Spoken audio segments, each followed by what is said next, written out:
We're going to cover some bread and butter chest radiology today. We're going to go over chest masses. That's going to include focal lung masses as well as mass-like opacities in the chest. Start with a few unknown cases. Case number 1, clearly there's an abnormality here on the film. What I want you to think about is not just the presence of an abnormality, but how would you manage this patient? How would you give good information to your consultants as to whether or not this patient is a surgical candidate or a non-surgical candidate, and why? In other words, in short, how would you stage this patient? Case number 2, single image from a high-resolution CT scan. Obviously, we see biapical lung masses. In addition, there are some abnormalities in the interstitium. How do these interstitial abnormalities and the anatomic location of these masses help you come up with an informed differential diagnosis? Case number 3, this was a preoperative chest x-ray that I encountered on call as a resident. Multiple masses in the chest. As with masses elsewhere, whether it's in the scrotum, if you have intratesticular versus extratesticular masses, intraaxial masses versus extraaxial masses, knowledge of the anatomic location of the mass will go a long way towards setting you towards a correct and succinct differential diagnosis. So consider, what is the anatomic location of the lesions that we're seeing on this chest radiograph? Case number 4, cardiac talk was the last talk, so this is not a cardiac issue. I want you to focus on the lung parenchymal abnormality that we're seeing. What would your differential diagnosis be? How would you go about doing further imaging or other further interventions to confirm that diagnosis? Finally, case number 5, single chest radiograph. The clinical history was shortness of breath in this patient who comes in with several abnormalities on the chest radiograph. When you see mass-like opacities, are there additional clues? For instance, is the airway moving in one direction or another? Is there presence of an effusion or bone erosion? What are these clues that will help you come up with a differential, even for a fairly generic-looking area of opacity in the lung parenchyma? So we'll approach the chest mass first off by defining masses as discrete lesions in the chest greater than or equal to 3 centimeters in diameter. Whenever you're confronted with such a lesion, remember to describe them by including the location, which is very important, the size, the shape of the lesion, what are its margins, and what is the density of the lesion. Does it have calcification? Does it have fat? Does it have areas that look like central necrosis? Once you do this, you'll find yourself well on your way towards creating a good differential diagnosis. Now, of course, not every lesion that you're confronted with, not every chest mass is going to be cancer, and for that reason, we'll cover the following topics as we approach lung and chest masses. Infection and atelectasis, congenital lesions that present as mass-like opacities in the chest, lung cancers, non-neoplastic inflammatory masses, and we'll review a pair of chest eponyms that everyone should know and love. Infection and atelectasis, the classic example, round atelectasis. There are 4 clinical or imaging criteria that I'd really like you to see and look for in each of the patients in whom you suspect round atelectasis. Number 1, volume loss. That makes sense. We're dealing with atelectasis. Number 2, this area of rounded opacity typically contacts the pleura. Number 3, the pleura that is contacted by the mass should be abnormal, either by way of pleural thickening, pleural plaque, or pleural effusion. And finally, the sine qua non is the presence of the so-called comet tail sign, deviation of airways or vessels or even fissures towards the area of mass-like opacity. That suggests the volume loss of round atelectasis. Now, I add in an additional half criteria in addition to these 4, which is really a post-observational management tip. Remember to get follow-up. You should make sure there isn't an underlying mass or some other process that caused this, so make sure that this area of atelectasis either gets better or at a minimum stays unchanged over time. So get follow-up. That's very prudent.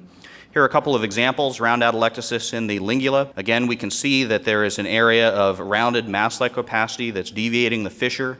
It's contacting the pleura. The pleura is thickened. This is meeting criteria for round atelectasis. Another example, notice the volume loss in this hemithorax. The size of the thorax is smaller. We see a rounded opacity, a nice example of the comet tail sign, and also we see that this is contacting an area of abnormal pleura. There's a pleural effusion and there's pleural thickening. This is a good candidate for round atelectasis. Many infections in the chest can appear mass-like. Classically, community-acquired pneumonias, the most common of which is caused by strep pneumo, can appear very mass-like in patients, particularly as described earlier in the week in the pediatric population. Fungal infections, cocci, crypto, histo, things of that sort can appear very mass-like. Abscesses and anaerobic infections, particularly before they've cavitated and before you see an air fluid level, can certainly look very mass-like. And think about that in the right clinical situation. Someone who has bad dentition, maybe they have had a loss of consciousness, or they may be an alcoholic, they might have a higher risk for a process like that.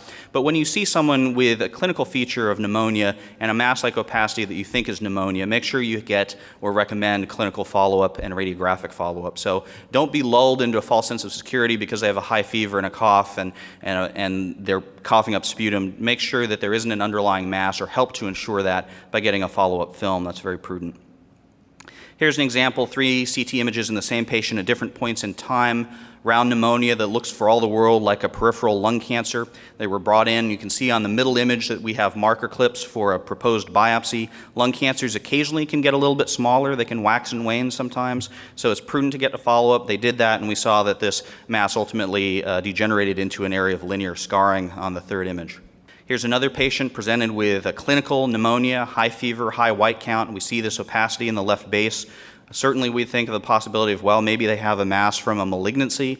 In this case, over a short period of time, we saw that it cavitated, an air fluid level developed.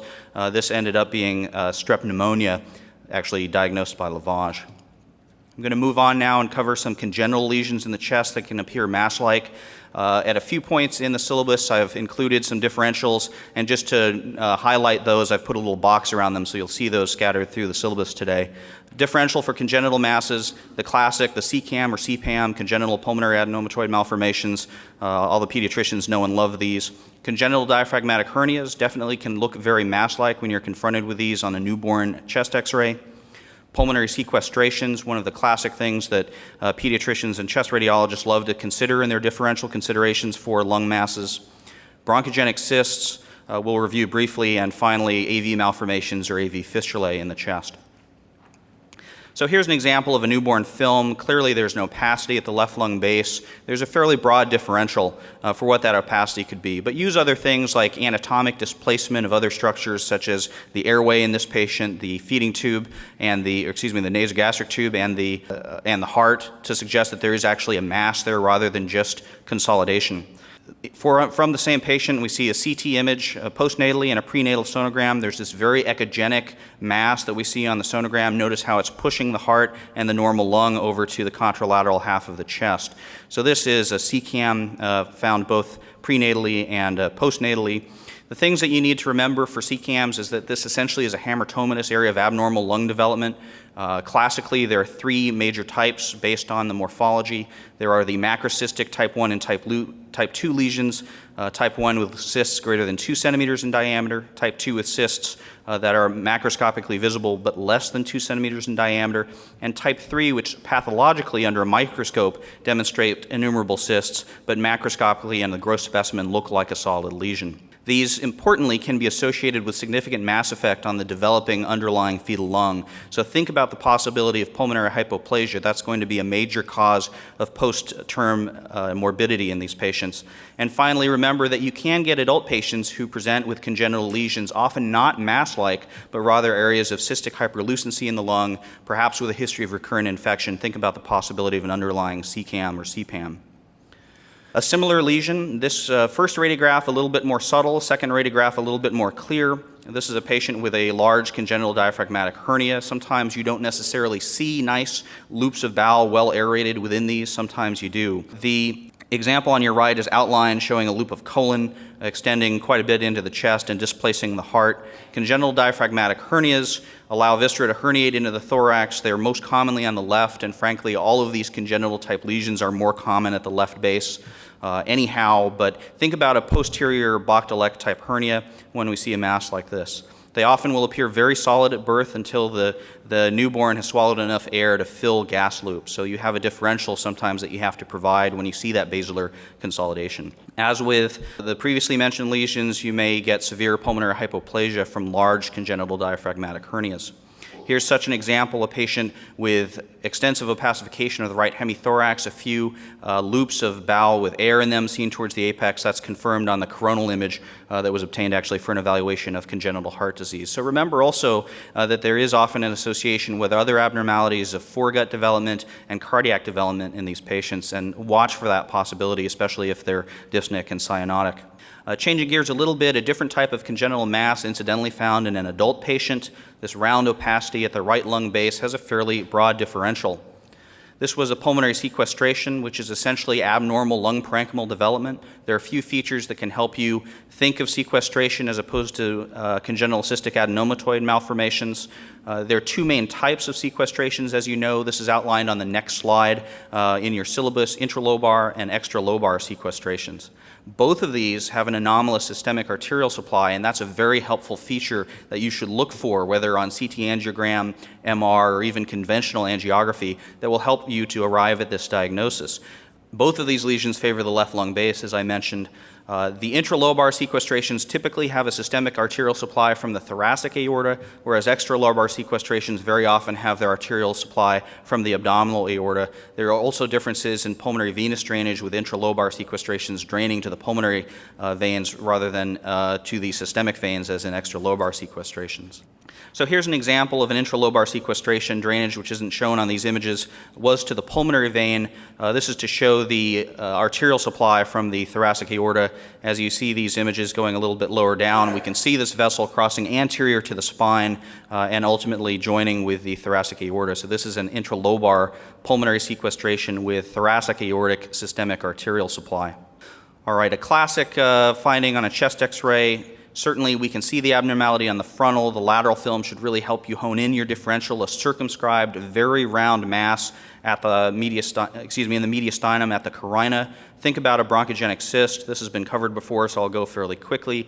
These are lesions of the ventral foregut. They're more common than esophageal duplication cysts, so think of these first. They typically are filled with fluid, and this fluid may be very proteinaceous. It may have very viscous, mucus-like consistency, so they can be quite high density on CT, as I'll show in a moment. And occasionally you can get intrapulmonary lesions, but the vast majority of these are mediastinal and central within the mediastinum. So this bronchogenic cyst from the same patient as in the earlier X-ray, we can see a circumscribed mass. It's very high in density. Compare it to the blood pool. Compare it to skeletal muscle on this non-contrast study. This was approximately 30 Hounsfield units. When you look at it on MRI, again, a thin-walled unilocular cyst abutting the carina. This is a bronchogenic cyst. The fact that it's high in signal on T1 shouldn't dissuade you from that. This is the result of the proteinaceous debris within this lesion. So just to recap, middle mediastinal masses, this has been covered before, but an important point that I wanted to convey is that when you're confronted with a lesion anatomically within a particular space like the middle mediastinum, if you don't remember the mnemonics, that's fine. Just remember, what are the structures that normally live in this space? There's the aorta, there are the central airways, there are a number of lymph node beds, and think of the disease processes that affect those things that live there. Airway lesions such as airway masses or bronchogenic cysts. Aortic lesions such as pseudoaneurysms, lymph node problems such as tumors or lymphoma. So those will help you create a differential if you just remember what the anatomic space has as its normal contents and what the various maladies can be derived from that. This is another developmental type mass, the AV malformation, a circumscribed mass in the lung. Certainly there's a broad differential, but if you're seeing a circumscribed rounded mass, don't jump to biopsy. Think about, well, if it's circumscribed, there's a possibility that maybe they have a shunt lesion.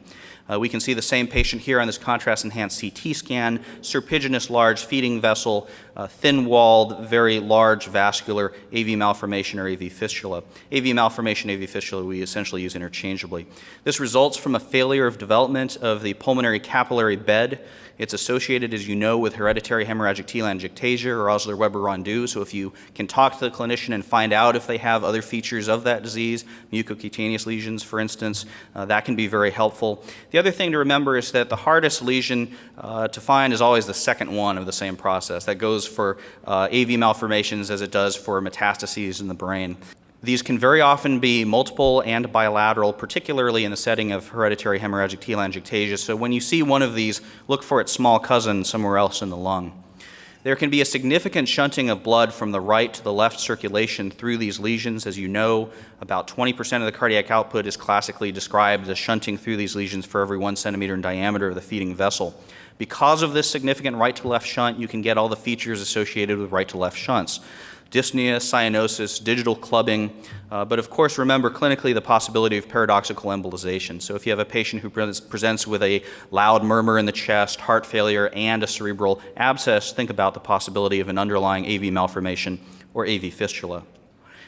The only times we typically see pulmonary angiography, I think, in many people's practice, certainly in ours, is when we're actually going in to try to fix one of these. And the interventionalists have discussed this, but typically the deployment of large coils or detachable balloons is now the favored means of treating simple pulmonary AV malformations. So the surgeons have largely ceded that management for simple lesions to our colleagues in interventional. Now I'm going to go over lung neoplasms. This is a field that's in evolution. One of the ways it's in evolution is that we're seeing more and more adenocarcinoma as a proportionate cause of lung cancer relative to squamous cell carcinoma. Classic features you're familiar with: peripheral masses, peripheral pulmonary nodules, frequent nodal metastases, particularly to the mediastinum and to the hyla, but also to the brain and the adrenal glands. So if the adrenal glands are in your field of view on your CT of the chest, make sure that you're looking for the nodularity that might tip you off to the presence of an adenocarcinoma metastasis. Bronchoalveolar carcinomas, classic appearance: ground glass opacity, ground glass nodule in the chest. This is what we've all been taught. You can think of it as a relatively benign cousin of the adenoma family. I want you to remember that there are a couple of other manifestations of a bronchoalveolar carcinoma, however. One of these in the second image here, clustered nodules or areas of dense consolidation. So you can actually have just areas that look like pneumonia or areas that look like infection, but these sit there over time. Think about the possibility of a slowly changing bronchoalveolar carcinoma. Thirdly, and most rare, is the presence of what looks like miliary disease. You'd look at this CT and think miliary infection. Maybe they have miliary TB or miliary cocci or miliary metastatic disease from their thyroid. But this is actually bronchoalveolar carcinoma. These patients can be surprisingly asymptomatic for the degree of parenchymal abnormality they have. So just remember, not all bronchoalveolar carcinomas are going to present as ground glass opacities. You can get solid masses, you can get chronic consolidation, and you can get multiple metastatic-looking miliary nodules. Squamous cell carcinomas, big, irregular, very often cavitary masses, frequently around the hilum with thick, irregular walls. Not a lot really to say here, except that I forgot to mention that these images are from one of my colleagues now in Arizona, Dr. Gotway. Small cell carcinomas, this microscopic slide, it tells you a lot about why small cell carcinomas are so aggressive. Big, blue, ugly nuclei, lots of mitotic figures within this single field. These are aggressive neuroendocrine tumors. They're typically widely metastatic by the time they're found. Therefore, they have their own staging schematic. Scant cytoplasm, abundant mitotic figures. They're very often seen around the hilum and with big, bulky hilar or mediastinal masses. So here's an example. There's a mass in the right lower lobe, but notice also the large subcarinal mass projecting into the azygoesophageal recess. So this is small cell carcinoma with metastases. There is, of course, a differential that you'd come up with. This could easily be an adenocarcinoma as well. Lung cancer staging I won't dwell on too much. The reason we do it, of course, is to allow our clinicians to understand the relative survival that their patients will encounter based on how extensive their malignancy is. Also, this will help the surgeons and the oncologists decide who's operative, who is not operative. There's a new schematic management list that's going to be published later this year. That's not out yet, if my last check on the literature is correct. As with other staging schematics, survival drops pretty precipitously as you get into stage 3 and stage 4 disease.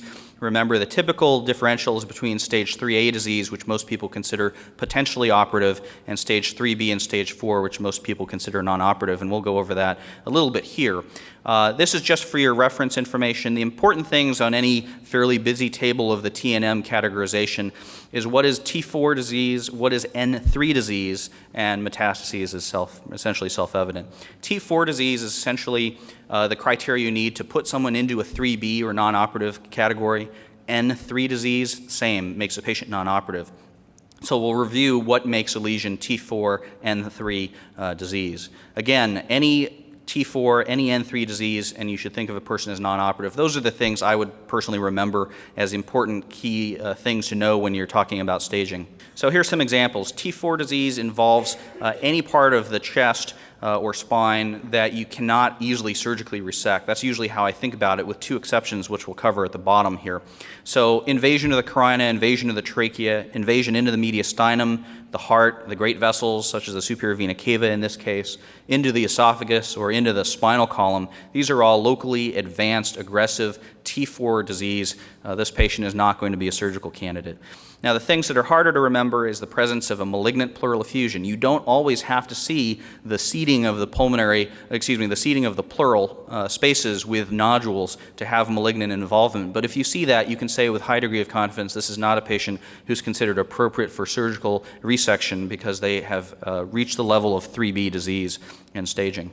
A harder thing to remember is T4 disease when you have a malignant nodule with malignant satellite nodules. So if you think about it in this way, this mass has essentially metastasized within the lung. It's probably more widespread than our imaging may show. This makes a person T4 as well. This is the area where most surgeons act the most aggressively, and they may kind of ignore the fact that you have malignant satellite nodules if they're trying to push someone for an operative cure.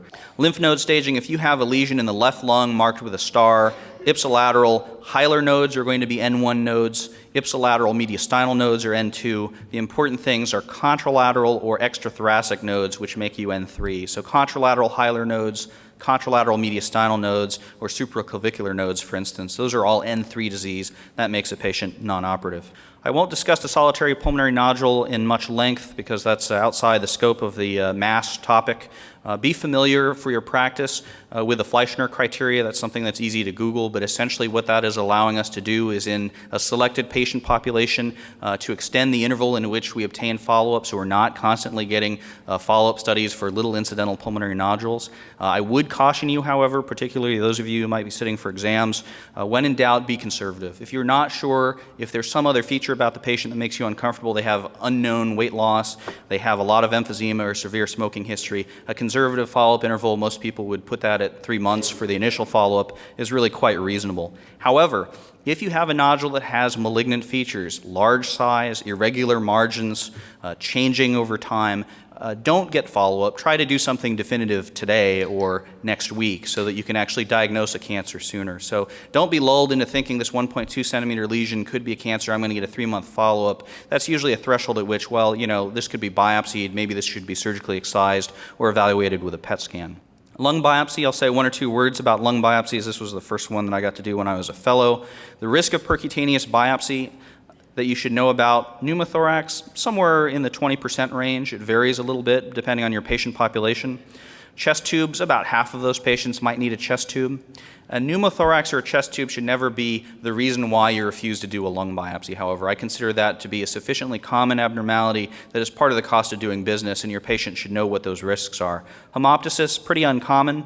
Things that you should know, however, about malignant seeding and air embolism really are that, number one, malignant seeding, in practice, you really never see it. We're looking at fractions of a percent. Air embolism, if you do enough biopsies, you might potentially see one. And remember that the treatment of choice, besides stopping the continuous entrainment of air from your biopsy, is to put them in a hyperbaric chamber. And that's hard to do sometimes, but that is the definitive therapy. So they may not actually show evidence of air bubbles within their ICAs, but they can get an extensive inflammatory abnormality in the brain that is only treated by hyperbaric oxygen therapy. Finally, death, typically on the order of 2 per 1,000 is your risk, all comers. A few special differentials that I've included in your syllabus: calcified masses, airway masses, which my colleague Dr. Ruiz covered, cannonball metastases, chest wall masses, and masses in the immune-compromised population. So I'll go over these in turn. Calcified masses, a few things I like to always consider. Do they have a primary lesion such as an osteosarcoma? Could they have pulmonary alveolar microlithiasis? Calcified pleural masses such as hematomas or tuberculomas? Metastatic calcification or calcified tuberculomas?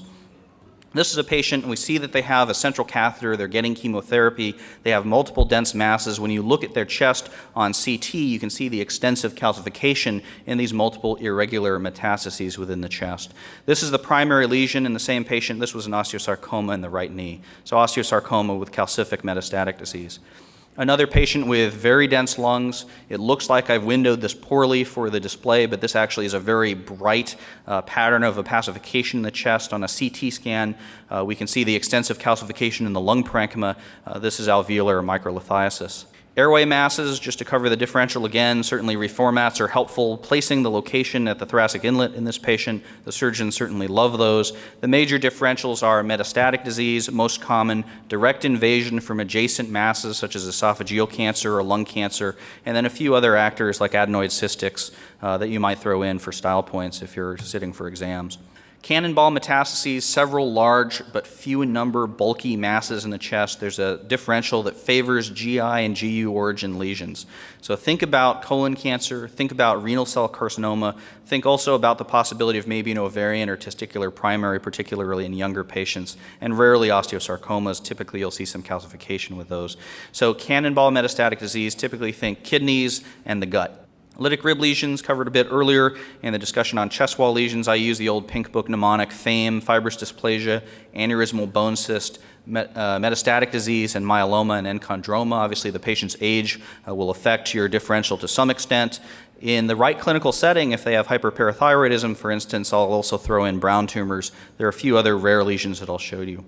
Here's a large mass in the chest wall with rib lysis underlying it. This was a plasmacytoma. A few features of these to remember is that you may not have any other evidence of multiple myeloma. This can precede the full clinical presentation of multiple myeloma by years. Typically, these present as expansile lytic bone lesions, but on rare occasions, you can actually get lung parenchymal nodules or tracheal masses that end up being plasmacytomas, but those are pretty rare.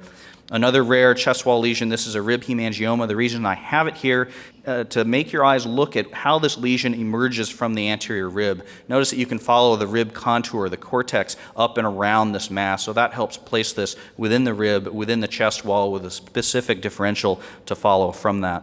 If you have a patient with immune compromise, whether that's from chemotherapy, steroid use, HIV, there's a certain set of masses that tend to occur in these patients. Certainly bronchogenic cancers can be very aggressive in this patient population, more so than in the non-immune suppressed population. But also think about some of the things that are specific to certain patient populations. In the transplant patient on immune suppression, think about post-transplant lymphoproliferative disease.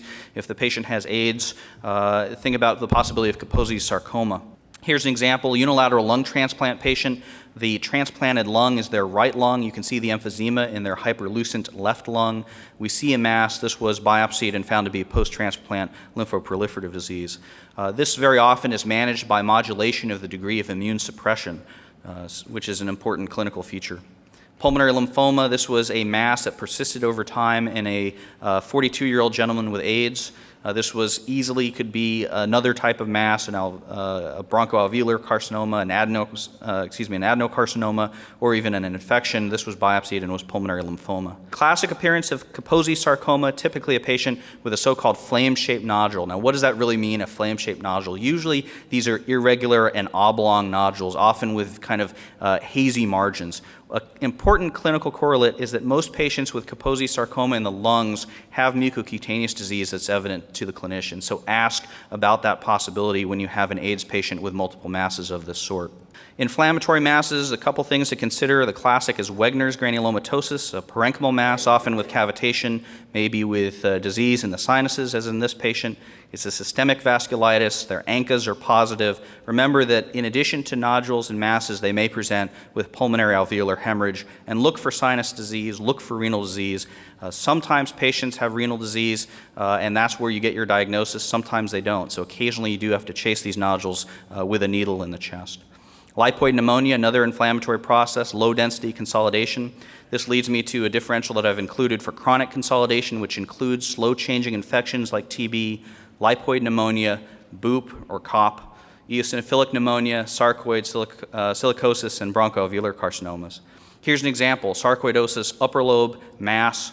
When you look at them on CT, it almost looks like you took a bunch of small nodules and pushed them together like you're making a snowball. This is the galaxy sign of sarcoidosis. You often will have interstitial abnormalities that help you, however, come to this diagnosis. Notice the fissure and the nodules along the fissure, in addition to the other nodules that we see here in this patient with sarcoidosis. That is a very helpful finding. Sarcoidosis is a systemic disease.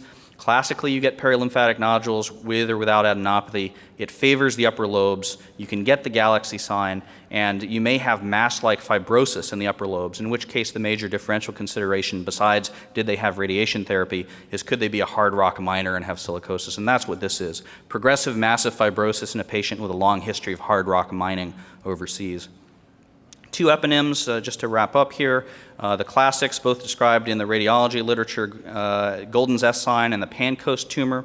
The golden zest sign, of course, is distal atelectasis beyond a hilar mass with central obstruction. We can see the hilar mass on these CT images. That's really where you should biopsy, not in the area of atelectasis at the apex, even though that's tempting. I'm sorry that image didn't come up very well. This is a pancreas tumor. I'll move on to the CT image from the same patient. You can see the extensive bone destruction from this apical mass. Because of the local destruction, you can knock out the superior sympathetic ganglia, and therefore you can get the triad of Horner syndrome. Here's an example of what a patient with Horner syndrome looks like. They have ptosis or lid droop, meiosis, pupillary contraction, and anhidrosis. So now I'll just cover the case answers. This person with an invasive carcinoma at the carina and trachea. This is stage 3B disease at least, because this is a T4 lesion. You can't surgically resect their carina. Case number 2, upper lobe masses. As I said, look at the interstitium. There's nodularity along the fissures. There are interstitial abnormalities. This is sarcoidosis. Case number 3, notice how that these multiple masses are emerging from anterior ribs. This is a case of multiple brown tumors. The patient was admitted preoperatively for evaluation for a routine chest x-ray because of a large parathyroid adenoma, which we can see is a hypoechoic mass in the right thyroid on this slowly moving cine clip through the thyroid. All right, case number 4, I said ignore the heart. The heart actually contributed to this abnormality, which was a pulmonary artery aneurysm, because they came in and had multiple Swan-Ganz catheters placed over time. This was an iatrogenic mass, a large PA aneurysm. The main thing you'd think of if they have bilateral aneurysms is something like Behçet's disease, pretty rare. Finally, case number 5, an airway mass. Notice the trachea is shifted towards the abnormality, and that left main bronchus suddenly truncates. You can't follow the lucency of the bronchus very far out. That's because of this endobronchial lesion. This was a patient with a very rare lesion, a metastatic phylloides tumor, very rare because they're usually much more benign acting than that.